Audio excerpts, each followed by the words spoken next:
Бірде ұстазы шәкіртіне қарап, есіктің артында тұрған құмыраны алып кел деп жұмсайды. Сәлем достар, Рухани Storytelling каналына қош келдіңіздер. Видеоны соңына дейін тамашалап, қолдауларыңызды сұраймын. Шәкіртінің көзі қитар еді.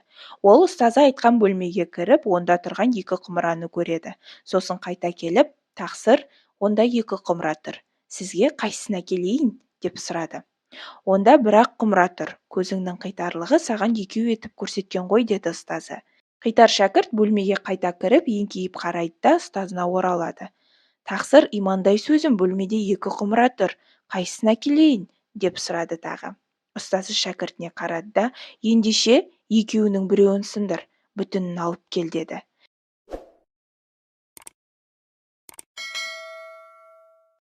Шәкірт бөлмеге жүгіріп кірді де бір құмыраны ұрып сындырды. Сол сәтте екінші құмыра да өзінен өзі жоғалып кетті. Бізге дейінгі ғұламалар айтқандай, мызғымыз жалғыз ғана мәңгілік өмір бар. Бұл дүние соның көлеңкесі. Қитарға екеу боп көрінген құмыра сияқты кейбір адамға бұл тіршілік мәңгілік өмір сияқты көрінеді. Соған алданғанда екеуінен де айырылады. Менің каналыма тіркеліп, қолдауларыңызды сұраймын.